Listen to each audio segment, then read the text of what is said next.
It might not come as a surprise to find out that I am a massive fan of all things Disney. I mean, this is my house.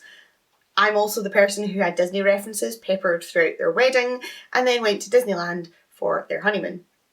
I love Disney. There's just something about it that speaks to me.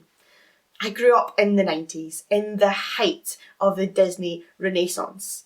I grew up with classics like The Little Mermaid, Beauty and the Beast, Aladdin, Hercules, The Lion King, Toy Story. All of those amazing Disney creations. Not the new ones, the originals. I love them, and they are part of my childhood, and they have come with me into part of my adulthood. When you look around you, you can find Disney references almost everywhere. Disney holds such a big place in the hearts of our society that it is ingrained in our culture. Disney magic is a special thing that can bring a huge amount of happiness. I'll never forget the feeling that rose in my chest the first time I walked through the gates of Disneyland and I saw that iconic pink and blue castle in the distance. I felt happy and giddy and excited and peaceful all at the same time. I felt like something magical was about to happen. Disney have the ability to bring together themes of good and bad and friendship and family and trial and triumph, how to see your full potential, to live in love and love conquering all. There's always something that we can learn from the stories that Disney tells. And many of those lessons are key themes in the Bible as well. Things like love, kindness, light, strength, hope, courage, belonging, relationships, and good overcoming evil can all be found in both the Old Testament and in the New Testament. The Bible says that all good things come from God himself. Doesn't that include Disney? Have a think about your favourite Disney movie. Many of them have lines or catchphrases that become just as famous as the movie or the characters themselves. The Lion King has Timon and Pumbaa's catchphrase, not to mention catchy tune, Hakuna Matata, meaning no worries. They tell that to Simba when he's torn up about his father's death. In Peter Pan, Peter tells the darling children to think happy thoughts, which allows them to fly through the London skyline. Lilo and Stitch has the line, Ohana means family, and family means no one gets left behind. We're told in Aladdin, like so many things, it's not on the outside, but what's on the inside that counts.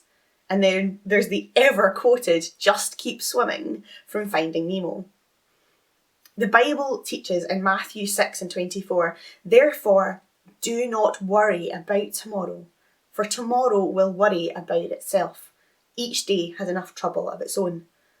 That sounds pretty similar to Timon and Pumbaa's catchphrase of Hakuna Matata. In Philippians 4 verse 8, the Apostle Paul writes, brothers and sisters, think about the things that are good and worthy of praise. Think about the things that are true and honourable and right and pure and beautiful and respected.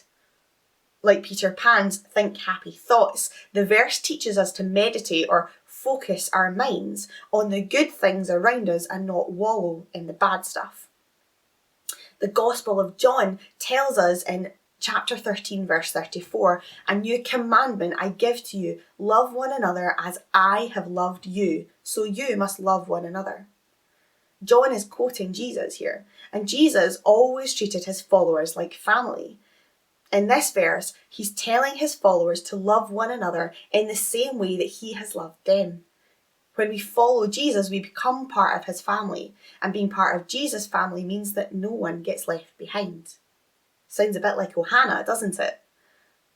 In Aladdin, we're told not to look on the outside, but it's on the inside that counts.